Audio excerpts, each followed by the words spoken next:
Alright, ladies and gentlemen, welcome back to the channel. Victory Monday for the Detroit Lions. 34-10 victory over the Cleveland Browns.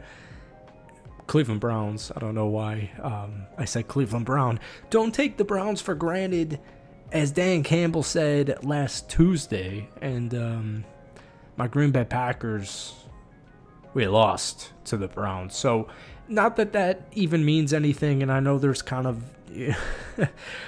This video started off really weird, but as a Packers fan, I do agree that the Lions are, and were, still the best team in the division, but it's neither here nor there. We won't even get into the divisional convo because this is a Lions channel.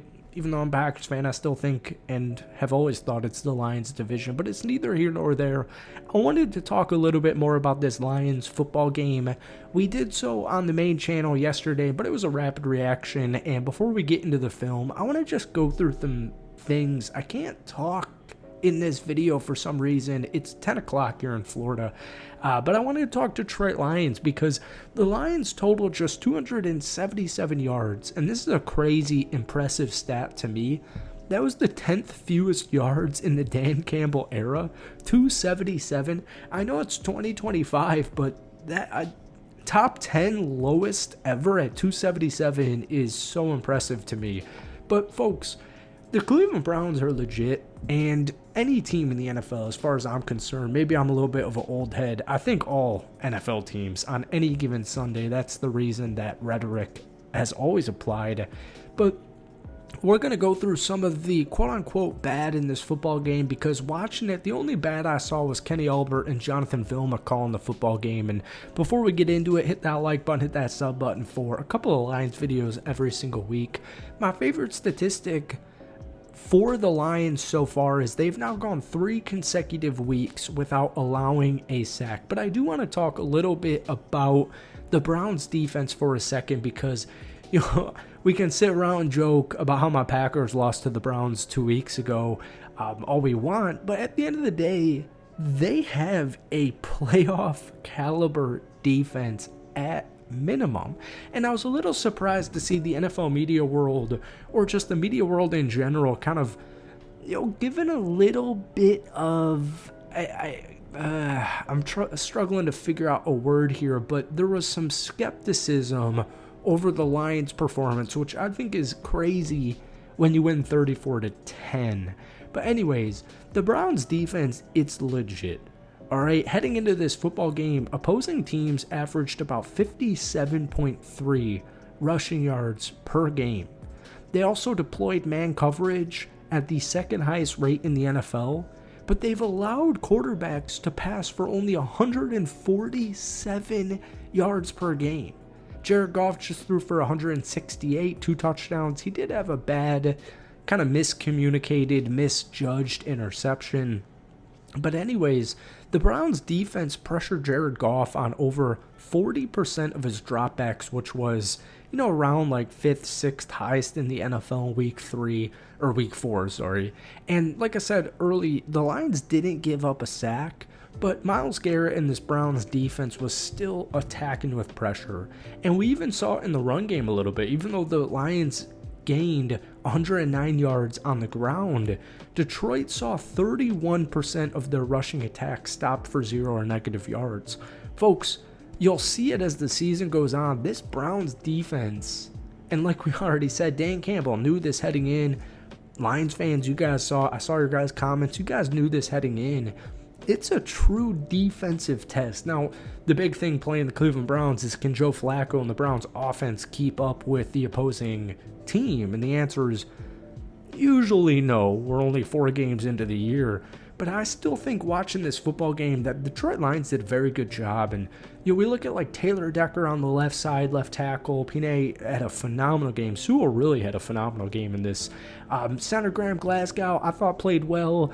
I know there were some leaks with Tate Ratledge and Christian Mahogany, but at the end of the day, this team did not give up a sack, and they ran for 109 on this Browns defense. The real impressive portion for me watching this game live was the Detroit Lions defense, and we always talk about the Lions defense because I think this team is so impressive. Now, there were 2 bad things. DJ Reed, now it's late Monday night, it looks like DJ Reed might possibly, or more likely, is going to hit the IR. Terrion Arnold, it looks like he is, kind of questionable for week 5 against, I think, the Cincinnati Bengals. Let me just fact check this. Yeah, Cincinnati. But it doesn't look like Terrion Arnold long-term is going to be an issue. I think one of the Lions players, of course I'm forgetting to think of the guy's name right now, said it wouldn't shock him if the Lions looked into cornerbacks. Rakia Sin, no DJ Reed for however long would definitely be unideal. But at the end of the day, you got Brian Branch, Kirby Joseph. I know he got banged up for a little bit. Still always, Brian Branch is a superstar. Kirby Joseph's like somehow, even though he has all these interceptions, he's somehow underrated. Kelvin Shepard is calling great defensive football games, and I know you guys have given up a touchdown on all 4 possessions on the opening drive, and yeah, that sure, needs to be cleaned up or figured out or whatever, but they limited the Browns' offense to only 249 yards. They ended the game with 3 total takeaways. They had 3 total sacks. Aiden Hutchinson had 2 of those. He also had a forced fumble. DJ Reed, Kirby Joseph interception. But when we get down into the meat and potatoes of this Lions defense, these guys are really playing good, man. Jack Campbell looks like a stud out there. Alex Anzalone continues to do his thing. You got DJ Reed. Derek Barnes has been phenomenal. I'm so glad Kelvin Shepard wanted Derek Barnes back because he dealt with that injury last season. He's a gamer. Derek Barnes has had a phenomenal start to the season. DJ Reader as well. I've actually got a fun fact. Let me pull it up for you guys. Week 4 pass rush win rate leaders for the Lions. Al-Qadim Muhammad came in second. We saw limited snaps. He's still working himself back. Marcus Davenport, I think, is going to be healthy eventually. Lee McNeil apparently is going to be healthy sooner rather than later as well.